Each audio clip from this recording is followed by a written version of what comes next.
ನಂಜನಗೂಡಿನ ದಲಿತ ಸಂಘಟನೆಗಳ ಒಕ್ಕೂಟದಿಂದ ಜನವರಿ 7ರಂದು ನಂಜನಗೂಡಿನಲ್ಲಿ ಭೀಮಾ ಕೋರೆಗಾಂವ್ ವಿಜಯೋತ್ಸವದ ಅಂಗವಾಗಿ ಸ್ವಾಭಿಮಾನದ ನಡಿಗೆ ಪ್ರಬುದ್ಧ ಭಾರತದ ಕಡೆಗೆ ಸಮಾವೇಶ ಹಮ್ಮಿಕೊಳ್ಳಲಾಗಿದೆ ಎಂದು ವಾಲ್ಮೀಕಿ ಗುರುಪೀಠದ ಪ್ರಸನ್ನಂದಪುರಿ ಸ್ವಾಮೀಜಿ 806ನೇ ಭೀಮಾ ಕೋರೆಗಾಂವ್ ವಿಜಯೋತ್ಸವದ ಜಾಗೃತಿ ರಥಕ್ಕೆ ನೀಲಿ ನಿಶಾನೆ ತೋರುವ ಮೂಲಕ ಚಾಲನೆ ನೀಡಿ ಮಾತನಾಡಿ, ಭಾರತ ಜಾತಿ ವ್ಯವಸ್ಥೆಯಿಂದ ಕೂಡಿರುವ ದೇಶವಾಗಿದೆ.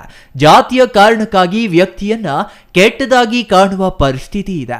ಈ ನಾಡಿನ ಶೋಷಿತರಿಗೆ ಬದುಕನ್ನು ಕಟ್ಟಿಕೊಟ್ಟವರು ಅಂಬೇಡ್ಕರ್ ಅವರನ್ನ ನಾವು ಸ್ಮರಣೆ ಮಾಡಿಕೊಳ್ಳಬೇಕು ಎಂದರು. ಭಾರತ ದೇಶ ಮೂಲತಃ ಶ್ರೇಣೀಕೃತ ಜಾತಿ ವ್ಯವಸ್ಥೆಯಿಂದ ಕೂಡಿರ್ತಕ್ಕಂಥ ಸಮಾಜ. ಈ ಶ್ರೇಣೀಕೃತ ಜಾತಿ ವ್ಯವಸ್ಥೆಯಲ್ಲಿ ಅನೇಕ ತಾರತಮ್ಯಗಳನ್ನು ನಾವು ಕಾಣ್ತಾ ಇದ್ದೇವೆ.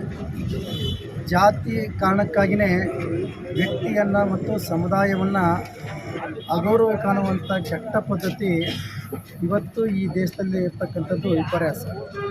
ಆ ಹಿನ್ನೆಲೆಯೊಳಗೆ ಬಹುತೇಕ ಈ ಸಮುದಾಯಗಳಿಗೆ ಶತಶತಮಾನಗಳಿಂದ ಜಾತಿಯ ಕಾರಣಕ್ಕಾಗಿ ಶೋಷಣೆಗೆ ಒಳಗಾಗಿರ್ತಕ್ಕಂಥ ಈ ರಾಜ್ಯದ ಮತ್ತು ಈ ದೇಶದ ಪರಿಶಿಷ್ಟ ಜಾತಿ ಮತ್ತು ಪರಿಶಿಷ್ಟ ಪಂಗಡದವರಿಗೆ ಒಂದು ಸ್ವಾಭಿಮಾನದ ಬದುಕನ್ನು ಕಟ್ಟಿಕೊಟ್ಟಿರ್ತಕ್ಕಂಥವರು ಭಾರತ ರತ್ನ ಡಾಕ್ಟರ್ ಬಾಬಾ ಸಾಹೇಬ್ ಅಂಬೇಡ್ಕರ್.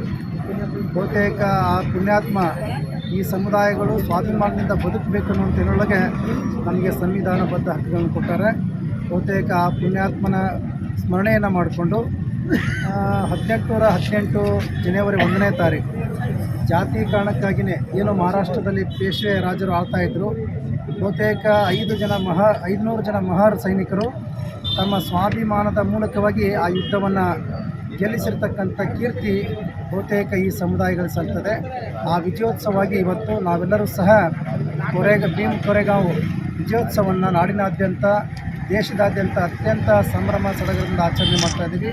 ವಿಶೇಷವಾಗಿ ನಮ್ಮ ನಂಜನಗೂಡು ತಾಲೂಕಿನಲ್ಲಿ ಭಾರತ ರತ್ನ ಡಾಕ್ಟರ್ ಬಾಬಾ ಸಾಹೇಬ್ ಅಂಬೇಡ್ಕರ್ ಅವರ ಪ್ರತಿಮೆಗೆ ಈಗ ಪುಷ್ಪಾರ್ಚನೆ ಮತ್ತು ಮಾಲಾರ್ಪಣೆ ಮಾಡೋದ್ರ ಮೂಲಕವಾಗಿ ಈ ಒಂದು ಭೀಮ್ ಕೋರೆಗಾಂವ್ ವಿಜಯೋತ್ಸವಕ್ಕೆ ಚಾಲನೆಯನ್ನು ಕೊಡ್ತಾ ಇದ್ದೀವಿ. ಇನ್ನು ಈ ಸಂದರ್ಭದಲ್ಲಿ ಉಗ್ರ ನರಸಿಂಹಗೌಡ, ವೈದ್ಯಸಾಗರ್, ಎಮ್ಮಾವು ರಘು, ನಂಜುಂಡಸ್ವಾಮಿ, ತ್ರಿನೇಶ್, ಸೋಮಶೇಖರ್, ಬಸವರಾಜು ಇನ್ನೂ ಹಲವರು ಹಾಜರಿದ್ದರು. Kumar, CTV news, Nanjangud.